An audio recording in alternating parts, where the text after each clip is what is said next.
You know that trumpet player? The one who warms up like that before the gig? Come on. Come on, we get it, all right? We get it. Save it for the show, right? Do you want to know how to do those kinds of shakes? Because they are kind of awesome. Have I been the one warming up before a show like that before? All right, everybody, welcome back. My name is Adam Meckler. Today we're going to talk about how to do a shake on the trumpet. I'm going to give you some exercises that will lend themselves well to learning how to do a shake on the trumpet. And I'll actually give you a couple different ways to do a shake, although I prefer one over the other, and I'll tell you why. Before we get started, hit the like button, hit the subscribe button, and comment and let me know what kind of video you'd like me to make. First, we'll talk about what is a shake. A shake is a note that has one of those things on top of it, one of those little squiggly lines that you see here. They're all over big band music, jazz music. I use them all the time when I'm soloing, when I'm playing funky horns in like Youngblood Brass Band or Nookie Jones. They're a great tool. It's a very exciting sound. It's a worthwhile thing to figure out how to do, something you can add into your arsenal and use whenever you see fit. You can also use lip trills in classical music, and I'll show you that as well. So there's a couple different ways that you can do a shake. The first way is to literally shake your horn, and that's why it's called a shake. And a lot of the old time players, when they were doing shakes, people like Louis Armstrong, would do shakes by shaking the horn. Probably a combination of like moving your chops and shaking the horn. Shaking the horn has a little bit more of a brash sound, and it's a little less controlled. I also think that this can lead to injury for young players. This can lead to young players hurting their chops because a lot of people are jamming the horn on their face when they do these, but I'll show you how to do it. It's sort of a superficial way of being able to do a shake. This may be the first way that you're able to do a shake if you're sitting here, a trumpet player who's played for, at least a handful of years, and you're like, I still can't do a shake. This may be the first way that you can achieve that.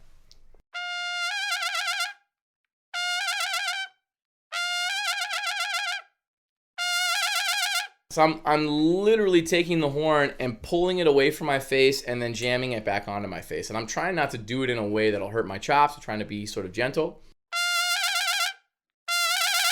And it does have like a really wild sound to it, which can be really attractive and fun sometimes. But you can also achieve that same sound. I just feel like there's no reason to do that. You can achieve that same sound just using your chops as well. It's a weird thing to try and move around and shake the horn at the same time. It's just a weird feeling. It's not comfortable for me. It's not something that I like to do, but it can be a useful tool. The best way to learn how to do a shake is to start by doing lip trills. So start by doing low lip trills. There's a great exercise from the Arbans book, which is one of the big trumpet Bibles. I'll link it here in the description if you don't have it already. Young players may not have this book already. It's something that most teachers require that you purchase at some point. There's a lot of material in it. There's an exercise in the Arbans book where you take like a G in the staff and you slur up to C. So these lip slurs are an integral part of learning to do a shake. So if you're not doing lip slurs regularly, then you're doing it wrong. I do long tones and lip slurs every single day, no matter what. Those are like my two: long tones, lip slurs, lip bends. You have to be doing those things every single day. Those are great strengthening exercises. It's how you gain control over the instrument, which is what we're trying to do. We're trying to control this and have it not control us. So the Arbans exercise has us go through half notes, quarter notes, eighth notes, triplets, 16th notes, 16th note triplets, and so on, gradually speeding up along to a metronome click. So I'll show you what that's like with the metronome clicking at quarter note equals 80. You can go upwards of here. You can start slower than this. Many of you will have to start slower than this, and that's okay.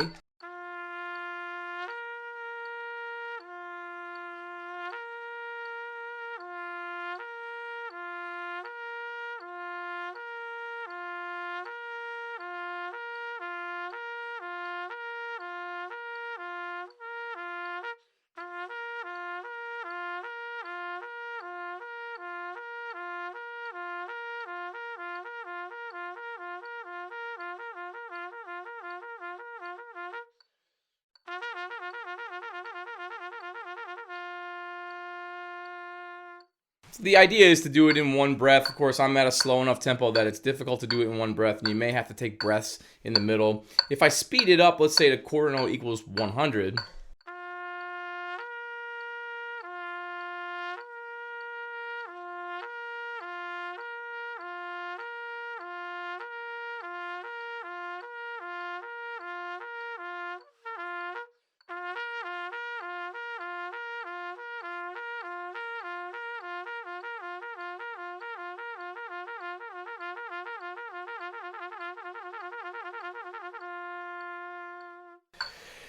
So once you get into that oh yo yo yo yo yo yo yo yo yo yo yo yo, you get into that 16th note triplet land. That's where things start to sound more like a shake. So this is the perfect exercise for building up your chops, building control over these lip trills, and then gradually growing in your strength and your ability to do these in the upper register. And technically, because of the Overtone series on the trumpet, which is the group of notes that the trumpet is built on, like if you played all open notes on the trumpet, starting on pedal C, that's the Overtone series. Thanks to the Overtone series, as we get higher, these lip trills should get easier. So G, you can actually lip trill G up just a minor third when you're on the staff, G to B flat, because the next open note is B flat. Right? As opposed to G in the staff going all the way to C for a fourth. So instead of a minor third up the staff, right, it's a different note.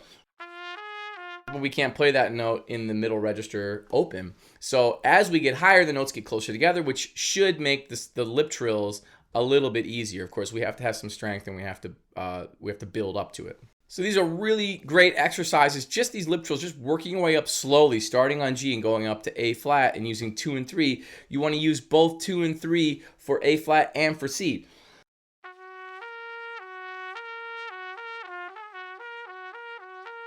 So you end up using alternate fingerings when you do trumpet exercises in chromatics. For those of you who are classical players, this can come in really handy at the end of a phrase or at the end of a piece of music on trumpet that has you do some kind of... It can be really hard to play that by actually fingering the notes.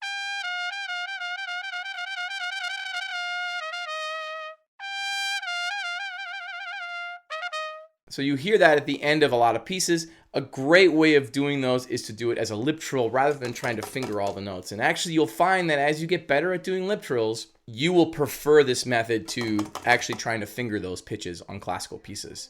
I started doing these exercises way back in like early high school. I had a teacher who had me doing something called the train, which was just try doing these lip trills and speeding up slowly like a train. That was his exercise.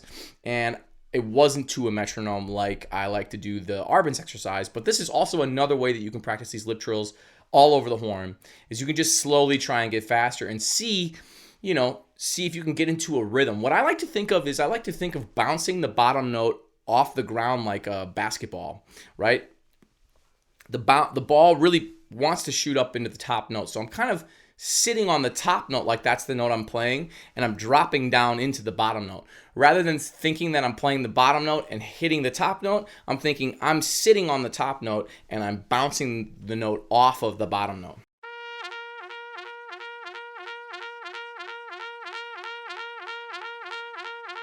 One way to practice that might be to just hold the note C and then drop down to G and come back up, and just try to make the way up quicker. Try to make the motion up from G to C quicker.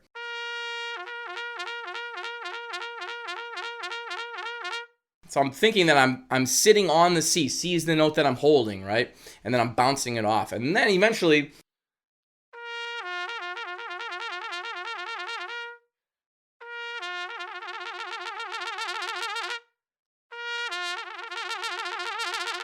I'm really blowing a lot of air too, a decent amount of air, and you can see I'm probably moving my chops a good amount. Another thing that I'm doing is I'm moving my tongue, especially in the upper register when I'm doing these. I'm going ooh ooh ooh ooh ooh ooh ooh. I'll show you.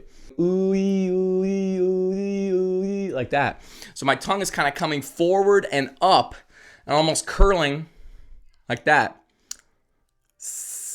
And I think of it like, when you're hanging out with your brother and sister outside and you're watering plants and you've got the hose and you put your finger over half of the hose and then you shoot the water at your siblings. It's like doing that. When we take our tongue and we move it up towards the roof of our mouth, kind of curl our tongue that way, it's cutting off the amount of space that the air has to move, which in turn shoots the air a little bit faster, which helps us play higher notes easier, right? So tongue position is an important part of playing high notes, certainly an important part of doing shakes and lip trills in the upper register. I'm just going. I'm blowing a lot of air. I am using a lot of strength. But I can also do these almost just moving my tongue and not moving my chops at all. So that's a little unnatural, but that's just me moving my tongue, and the note still wants to pop up to that next partial, even without me putting extra energy into the chops and the air. And it's important to remember that this isn't going to happen overnight. You can't just practice lip trills for a few days or a week or even 2 weeks and expect that you're going to be able to do big shakes and big lip trills in the upper register right away. Again, I started practicing this stuff doing the train exercise back when I was in high school. And it took me probably until, early college, mid-college. I was practicing trumpet. Early college, I was practicing trumpet 8 hours a day. Literally 8 hours a day. I was in the practice room. In addition to doing ensembles, in addition to playing basketball with my friends, I was practicing the trumpet 8 hours. I was getting up super early in the morning and doing like 2 hours of... I don't practice trumpet that way anymore. I was actually hurting my chops a little bit practicing trumpet that much. And I learned to kind of practice my trumpet more efficiently. But early in those days, I was practicing a lot. So I was working on these exercises all the time. And it was finally starting to come together as I was graduating with a degree in jazz studies.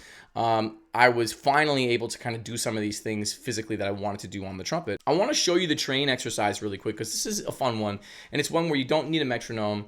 I do like using a metronome because the metronome really exposes a lot of our time issues. You may have heard me rushing a little bit when I got to the 16th notes on the Arbans exercise.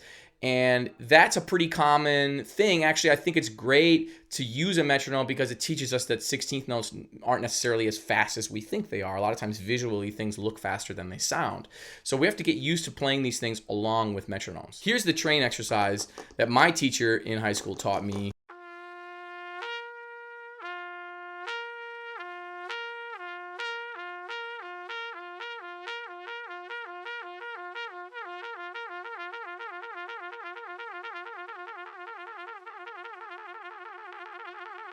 And he had me come in, he would come in and say, do the train exercise. It was like the first thing he had me do in every lesson. So I'm grateful for that he had me doing that exercise. It really got me into being able to do shakes later in life. All right, that's it for today. Do you have any ways that you practice shakes that I didn't cover today? Put them in the comments. Let's talk about them. Thank you so much for checking out this video. Hit like and subscribe before we're done.